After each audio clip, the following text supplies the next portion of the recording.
Welcome everyone. Today we're doing a mini tutorial as a follow-up to my constraint challenge on scrambling and solving the master Clover cube without jumbling.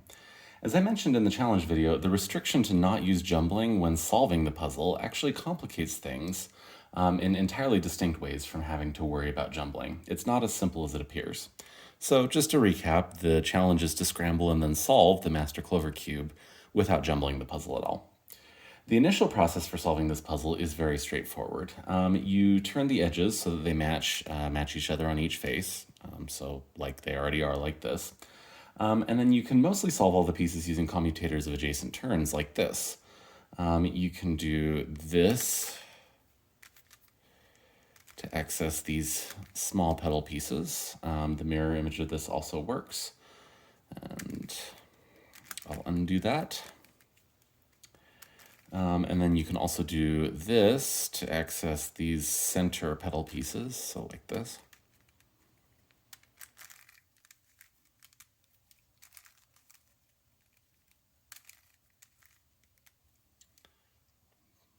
Great. And then I'll undo that.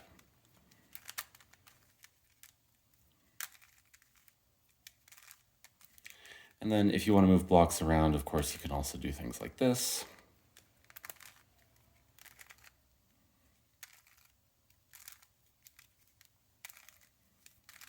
And then you can get partial blocks doing something like this.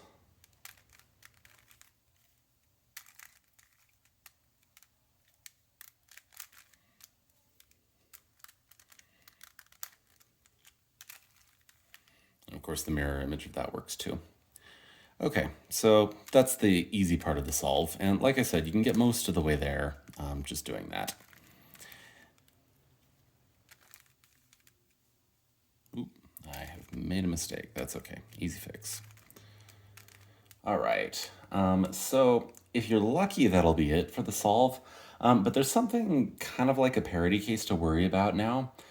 These small petals, as well as these middle pieces, so these have two stickers, but it's really just one piece internally, if you can see that. It's kind of hard to see. Anyway, these are a single piece. Anyway, so these small petals, as well as these middle pieces, move in fixed orbits. So for example, this piece can go from here to here, here to here, here to here, here to here, and then here to here, and then back to where it originally was, back over here. And those are all of the options for it. So I'll undo that. And then there are similar orbits for, again, not just this piece, but also this piece, and then this center piece as well. And so this is great, except that the easy algorithms only let us resolve even permutations of pieces within each individual orbit. So what do I mean by an even permutation? What I mean is a 3-cycle or a double swap within a single orbit. So unfortunately for us, this puzzle permits even permutations of pieces across different orbits of these small petals. So for example, you can end up with two pairs of swapped pieces in two separate orbits. So I could get these two swapped and then also these two swapped. And in particular, you can get a double swap of pieces in the two orbits of petals on the either side of a single orbit of these center petals. So like I just showed, again, you can have these swapped and these swapped, even though these two different swaps are in separate orbits. So how do we fix this? So if we look at a turn like this, this does two swaps of these middle petal pieces in two separate orbits. And then it also does two swaps of these small petal pieces in two separate orbits. And then we can do multiples of these things so that we get an even number of permutations for these center petals, and then an odd permutations in some of the orbits for some of these smaller petals. Again, the total is going to be even, but you can get odd permutations in some of the orbits for the smaller petals. All right, so the obvious candidate to cancel out what we've done with this turn is the thing at the opposite side, right here.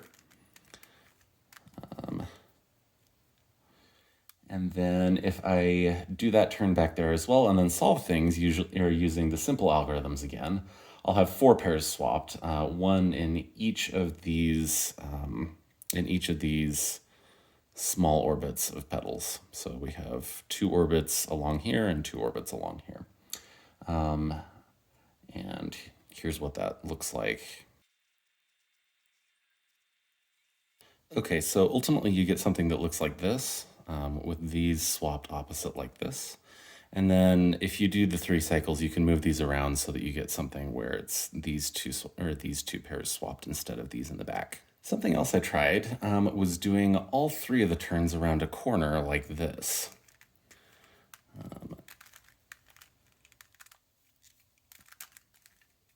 So after solving things back as much as possible, that results in 6 swap pairs in different orbits, which can then be reduced down to 2 swap pairs by doing the algorithm from before that I just showed, which is this front rotation and then this back rotation over here. So the net result is doing this turn, and then this one back here, and then this one cancels out in the middle. So we do this one, and then this one back here. And what this does is it gives you 2 swap pairs in these 2 orbits here, along here. And then here's what that looks like. All right, here are the 2 swapped pairs. As I mentioned earlier, we turned this one and then this one and then this one in the back to achieve this result. And then after that, we solved all this mess back down as far as we could.